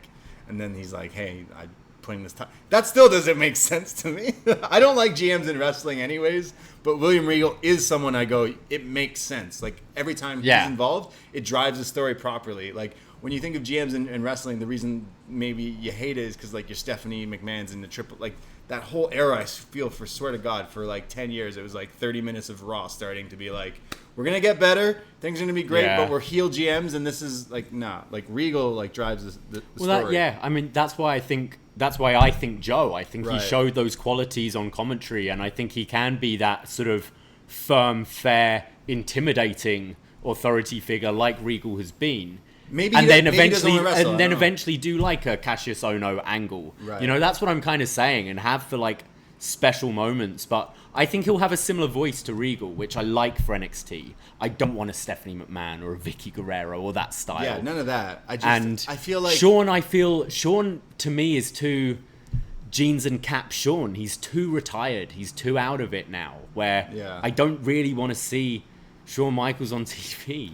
I can't say I want, like, hey, maybe, I don't know this guy. I don't know Joe. He could be like, I'm done wrestling. I don't ever want to wrestle. I just want to do this kind of stuff or commentary or stuff like that. The wrestling fan in me says, New Japan, call him and book Tomohiro Ishii versus Samoa Joe, Tokyo Dome, fucking right now. Book it. No, okay, call up Punk. You guys should be working on something because, like, there's money on tables, not one table. There's so much money, and it ain't him being GM in NXT. You could be absolutely right, and he could show up on Tuesday. He could show up in the next few weeks. Just as a fan, I'm like, all right, cool. I love Joe. Don't get me wrong. Doesn't make me go, better watch TakeOver to see Joe tell me what's going to happen. Like, that's just so lame. Like, it's so like, Joe, I want to see you kill people. I want to see you throw people on their head. I want Joe versus Karrion Kross. That's what I want. Fuck, don't be GM. That's terrible. I hate it. Overall, this show for me, it was a takeover. It didn't live up to the hype of most takeovers because, again, we are jaded wrestling fans. But that main event was awesome. I agree. 100%. Let's go to the phone lines. I know we mentioned Darren was at the show. Yeah. And Megan, I know you're waiting. We will get to you, but I think because Darren was there as a live viewer, I'd like to go to him first. So, Darren, are you there? It says you're connecting to audio. Well, if he's connected. Maybe let's go to Megan then first. Megan, do you want to unmute yourself, please? Yes, I do. There you are. What were your thoughts tonight, doing? Megan? Yeah, we're good. We're good. Man, okay. If really feel, man, like Regal possibly leaving NXT is gonna feel so different. Recording in progress. Oh, my bad. I got a notification. Anyway, unlike Adam Pearce and Sonya Deville wrestling for Control on Raw and SmackDown every week, I mean Regal comes in when it's necessary, and he. Can you turn Megan, you gotta turn your audio off if you're gonna talk, brother. Oh, hold on a second. I gotta. Can you guys hear me now? Yeah, We can, yeah. Thank you. Oh, I'll start over. Anyway, Regal leaving NXT is going to feel so different because, like, unlike Adam Pearce and Sonya Deville wrestling for Control every week on Raw and SmackDown, Regal steps in when it's necessary, and he tries to keeps everything moving. And it's going to feel so different hearing another GM say War Games instead of him. Because everybody can do it like him. Samoa Joe saying War Games, he could do it. You see. He could do it. He could. Now, if Maybe. we're just looking at the qualifications for the job is you need to know how to say War Games in a Exactly. very scary manner. Exactly. And like all these guys can't do it. Can Sean? I'm sorry. I'm just thinking of that photo I saw of Sean the other day, and my new wallpaper. I do not want to see him. My favorite thing is sending that picture of Shawn Michaels today to people who don't even know who he is. Because they're like, who is this person? Did you take this picture? Sorry, man. Sorry, Megan. Carry on. It's okay. It's okay. I didn't want to cut in. No. My overall thoughts about in your house was compared to takeovers this year. I mean, it's not the worst, but it's certainly not the strongest either. I mean, it was definitely. I mean, what I got was pretty good, and I was very glad that Sportsnet didn't air commercial breaks during it. Sorry, I'm so glad I got Megan, so this aired in Canada on TV for free. That's right. Yeah, that's crazy. I was surprised too. I thought I was gonna have to use my computer for this one, but I'm glad I didn't need it. Anyway, the main event was certainly stellar. I mean, Adam, Kyle, Johnny, and Pete worked very, very hard, and I know a lot of people aren't hot on Karrion Kross, but I feel like that match really booked around, really hit a lot of his weaknesses, and he only came in when it was needed. Smaller doses definitely worked in this multi-man setup, and of course some of the sequences in this match were insane, especially with that spot where I think it was a pump kick. Adam hit a pump kick, and then Johnny did a poison Rana. That was unbelievable, and yeah. That was crazy. And a lot of the spots especially when I feel like everyone in that match got a chance to shine. I mean, everyone in that match got a chance to shine, but I feel like it was a curious choice having Kyle be the one to take the fall. I mean, he didn't tap out so he was protected to some extent. So I think they need to take TakeOver to Vegas because I feel like this crowd really it wasn't really hot enough. You know, especially during the beginning of the show. And I feel like some of the matches on the show felt like they could have been on the weekly TV. I mean, Zaya leaving Mercedes Martinez especially should have been a TV match, But 100%. other than the main event, Cameron Grimes broke out tonight. You like He that broke match? out. Yeah, you He like the ladder broke match? out. Yeah, I mean, Cameron Grimes broke out. I mean, he's become a guy to get by, and I'm very glad he's going to be a babyface going forward. I mean, it would have been easy to give him the $1 million championship. But what would that do for him? It was definitely the right move to give LA Knight that. True. Yeah, you're making sense. Like you can't give it to Cameron Grimes because it's like, yeah, he's kind of the good guy now. He's definitely someone. Once we get a full arena for an NXT takeover, I think the crowd are going to be so loud for him. It's definitely going to be interesting because we haven't really seen what that's going to be like that. And they fired the guy who does his theme song. It's going to be over. Yeah, so they can't even. Oh, he's made it now. Yeah. Thank you, Megan. Thanks for calling in, man. Yeah, take care, guys. Yeah, see you, man. Thank cheers, you. Man. Yeah, I mean, I guess Megan's kind of on the same page where he's like, yeah, that main event definitely delivered, and it made sense. But clearly, Megan loves Cameron Grimes. Cameron Grimes is over. He is. Yeah. Do we have anyone else who's called in? Darren, are you there? Yeah, I'm here. Can you guys hear me? Yeah. Are you in the CWC? No, I just made it home. I only live like an hour from there, so luckily they got us out of there pretty quick. There's not much else to do over there. How was it, Darren? How was your journey through the Full Sail parking lot? The Full Sail parking lot. my feet are still wet. I'll put it that way. Like, literally, they had us lining up. You've been to Full Sail, right? You've been to Full Sail, and they make you line up around the building. Well, yeah. We had to. The CWC is like literally like in a business park or something. So there's no parking there, and I guess from some people I was talking to, they allowed people to come park over there like the first time they allowed fans back, and people are parking all in the streets, and I guess that didn't fly. So now they're making everybody park at Full Sail, and they had these like coach buses they were bringing us over. But of course we started lining up, and it poured. It was like downpour, thunderstorms, and they're taking their sweet time checking everybody in, and basically standing outside an hour in the rain with most people. So that was fun. So I guess that's how they get you to buy a shirt. So Which one did you get, Darren? I got a Finn Balor shirt. He wasn't even on the show. I know, but I didn't like any other shirts. I would have bought a Kyle O'Reilly shirt if it didn't have like an X-ray of a foot or something. I don't know what that was about. Even Kyle didn't wear his new shirt today. You wore no effect. Yeah, he didn't. And they didn't even sell the Hit Row shirts that they were plugging on the pay-per-view. Kind of ironic. Yeah, because they're sold out, Darren. That's why you were too late. Yeah, well, I guess. Yeah. What was your... So anyway, that was a bit of a debacle before we even got there. But anyhow, once we got there, it was all right. They didn't do any COVID testing, nothing like that. They did ask me a bunch of times. They're not selling tickets to this, right? So every week they email me. And because I bought tickets before, and they're like, oh, if you go at noon on Wednesday, you can... I guess basically you just have to click on a link and then fill out like some info, and then if they write you back and say, hey, you got a ticket, great, and then you have to respond and say, hey, I haven't touched anybody that has COVID or all that stuff. So I've been doing that to try to go to regular NXT, but I haven't got any like basically responses back because they must fill it up. But I think they had more. This is from people saying they had more people there, and you could tell because you notice most of the screens were missing that they've been having at the CWC. And that's because they changed it up and had more people there. So yeah, how many people they're would not you say charging were for there? tickets. It was free. It was it was worth my money. But there's probably about 200, maybe 200, 250. It's hard to gauge because these rows are kind of separated, and they didn't have anybody on the hard camera side. So it was only basically what you saw opposite hard camera, and then I was sitting to the right of the hard camera across from the entrance, and that was it. So.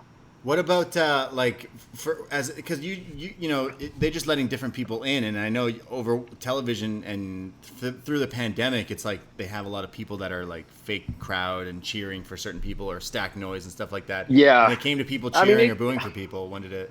It seemed a little, it definitely had the hardcore people there. The ones that are like will yell out troll comments and whatnot. The typical Full Sail crowd, right? But then there was like some families there with little kids and.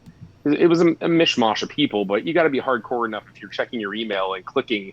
And like literally, I had to go on there and like the minute I got that email, I had to sign up because there's only so many spots. But you could see, I mean, there were some regulars there because I've been there enough that I know Izzy's mom. I don't personally know her, but I know what she looks like. Yeah. So her and Izzy wasn't even there. She probably has grown out of this and hates wrestling because of Bailey's. Yeah. Right.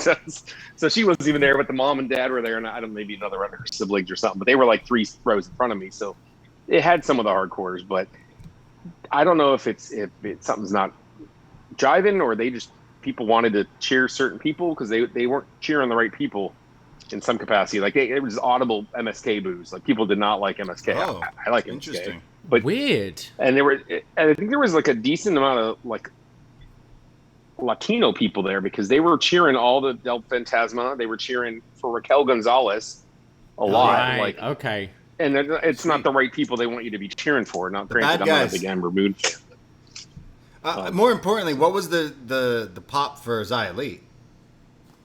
Oh, that whole thing was no. I'll ask you. I think people actually there was a bit of a pop for the machete dance or whatever that was, but yeah, big pop for the sword, obviously. People seem to like that, but then they're like, "What is this?" And that match was a little sloppy. And I just feel bad for Mercedes because that match shouldn't have been on the takeover, basically. Yeah, I think that a lot of people are maybe saying that. But obviously, the match of the night was the main event. I'm gonna assume, obviously, for you. What were some thoughts on that live? Yeah, I mean, I think some of the biggest pops was Cameron Grimes. The crowd loved him. They were yelling "Let's get grimy." They were all about Cameron Grimes. So if he's not a face, he is now. Which I mean, LA Knight. Yeah, the right person won the match, but I don't. That wasn't. Clearly, Cameron Grimes is over. We're missing the point on Cameron. And actually, he broke out. He broke out tonight. Like everybody was fired up about Bronson Reed destroying everybody and crushing people. Yeah. They didn't like MSK, but they liked it. Bronson Reed and that. But the main event, everybody hated Cross, and there was audible you could probably hear the Johnny wrestling, and then even the little the stage hands on the side were trying to get the crowd fired up at times because they were just either paying attention or they're kind of dead. So, no matter what they were chanting, they were trying to get everybody to keep clapping and cheering, whatever. So I think the crowd was more Johnny wrestling, but they were confused because Kyle O'Reilly's he didn't wear his jean jacket, but he's too meh. He's the only face in the match. Still working on it. Yeah, he was the only face in the match. Much, realistically, that's wild. So Cross, no one wanted him. So everybody was, I think, more engaged when he got thrown into a cardboard door and was dead for 10 minutes. But 10 people, all the 4 guys couldn't attack him and knock him down. But the paper door did the job. But Johnny headband. So I mean, everybody's popping for the right things in the end match, but Cross was just took all the all these great chain moves and everything, and then he comes in there and just destroys everybody. I'm like, oh, Brock Lesnar, but overall, over again in the Royal Rumble. Darren, overall, you had a fun night though. Yeah, it was cool. I mean, it was cool, especially with the the in your house set, and they tried to do a little retro stuff, and it's cool again to be around people and. Actually, I don't think they were pumping in any noise. They weren't in the arena. I don't think they were on your broadcast. I had to watch it. No, I don't think so. Possibly, maybe, but we were also doing a watch along. We were watching with one headphone in, chatting to the Twitch and stuff. I was jumping in and out of that, but I couldn't really hear that. You're a legend. Jumping on the Twitch chat while at the show, just like at WrestleMania, at TakeOver. You are thunderstorms. Well, I got earbuds. I can listen in one ear and still hear, so I don't have to. You legend, Darren. You're the man. Hey, thank you so much. Trying. You were in the Facebook group letting people know you were there. You were posting pictures and stuff and updating. Yeah. And so I mean, it was cool. It's good to have fans back again. It's just that show could have been better. And the problem is that USA, it's basically having NXT and USA. Before it used to be jobber match, so you'd be so hungry for these matches every few months for these takeovers. And now it's like a tornado tag should be on the takeover, not on. Yeah, on next Wednesday. Exactly what I was saying. Absolutely, yeah. Hey, thank you so much, Darren. Have yourself a good one. Guys. And great to hear from you. Yeah, we would love to hear some updates whenever you decide to go to another show. Why don't you go to Jacksonville? Yeah. I live an hour from Orlando, so Jacksonville's 2.5, 3 hours. So okay, I got you. I was thinking about trying to go to that Saturday night one in a couple weeks, but I think I got something going on that Saturday. Otherwise, but we'll see. Maybe I'll get up there for one of those pay-per-views. Too much wrestling, Darren. Too much wrestling. Thank you so much, brother. Yeah. All right. Yeah. Good. Take care, guys. Good talking to you. Thank you. Care. And recording stopped. And finally, we have some feedback on our Facebook group. Please go ahead and join our Facebook group, upNXT Podcast on Facebook, and we post all our feedback threads for NXT on Tuesdays on there, and we love to hear from you. So we're going to start off with Sean McTeer, who says, pretty enjoyable show.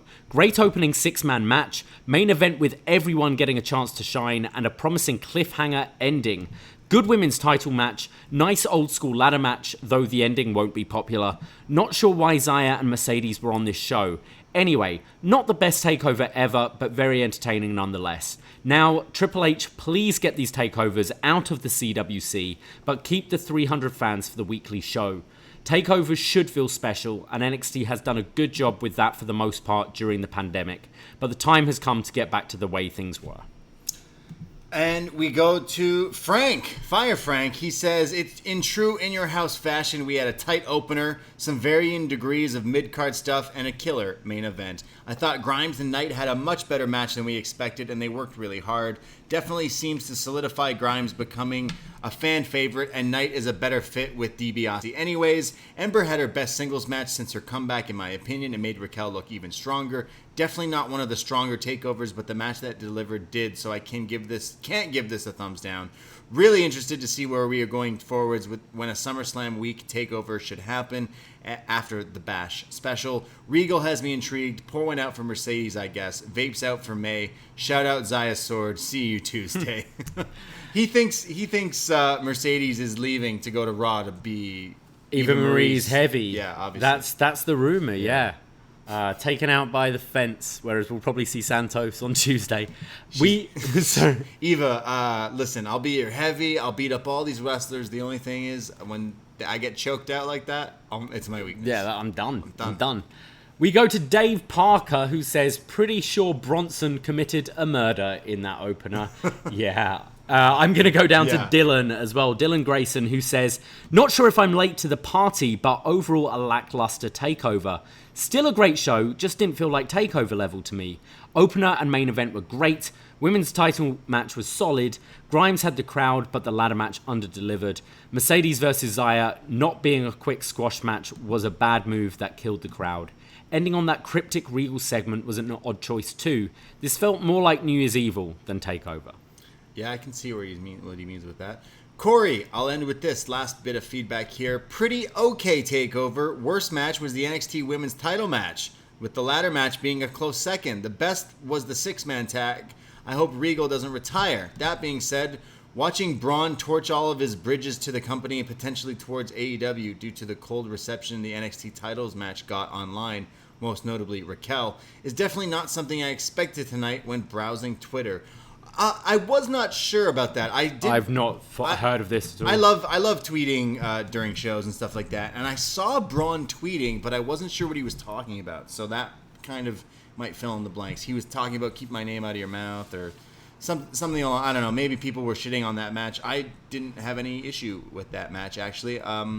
But yeah, I believe Braun and Raquel may or may not be an item, and that's something potentially why maybe people were criticizing, and he, I guess, was watching at home, doesn't have a job now, and decided to go on Twitter fingers as well. I don't know. It seems like a lot of wrestlers tweet and then delete and then apologize for things. Aren't these people supposed to be like friends and all like coworkers? I know everyone doesn't get along, but everyone's so mean to each other. I mean, they're getting hit in the head for a living, so I guess. But even the commentators, like, what's Greg Hamilton going off on people for? Like, shut up, dude. What are you talking about? Yeah, be nice to people. As I do a whole podcast shitting on a pay-per-view that we paid for.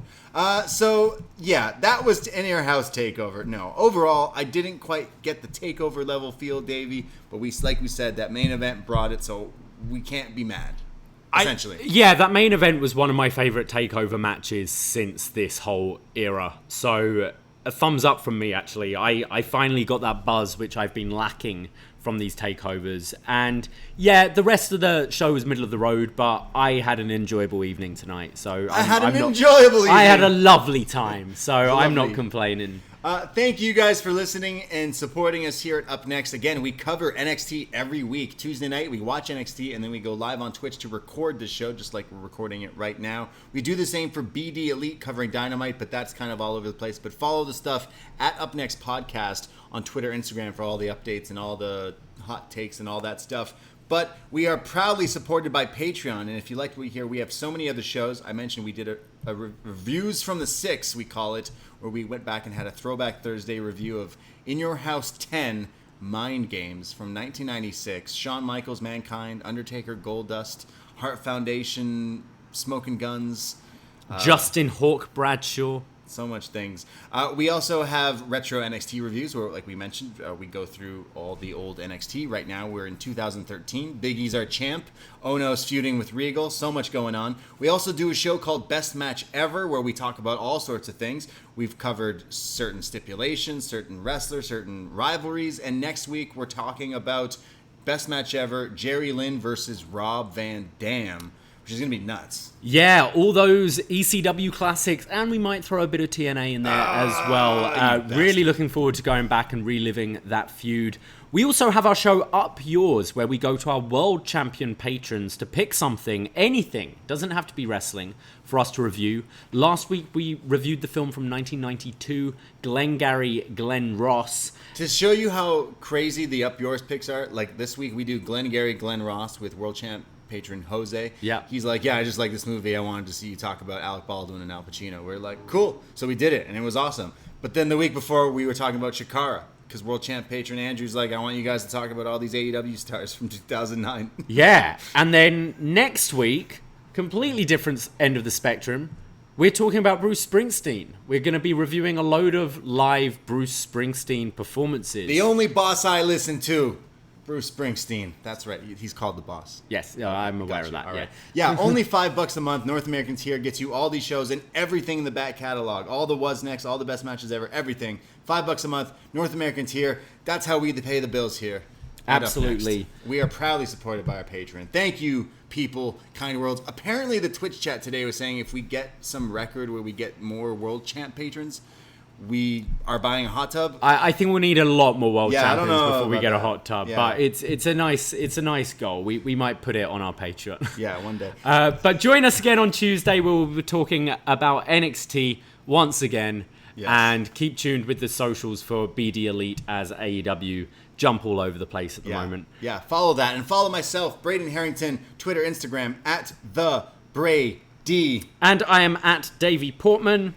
Take care of yourselves. Be safe. Shout out the Fatal 5-Way. No, I'm just going to say shout out Johnny Gargano. Shout out Pete Dunne. Shout out Kyle O'Reilly. Shout out Adam Cole.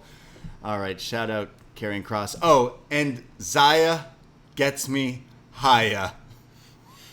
You thought of that one yourself, did you? Twitch.tv/upnextpodcast. Ahoy!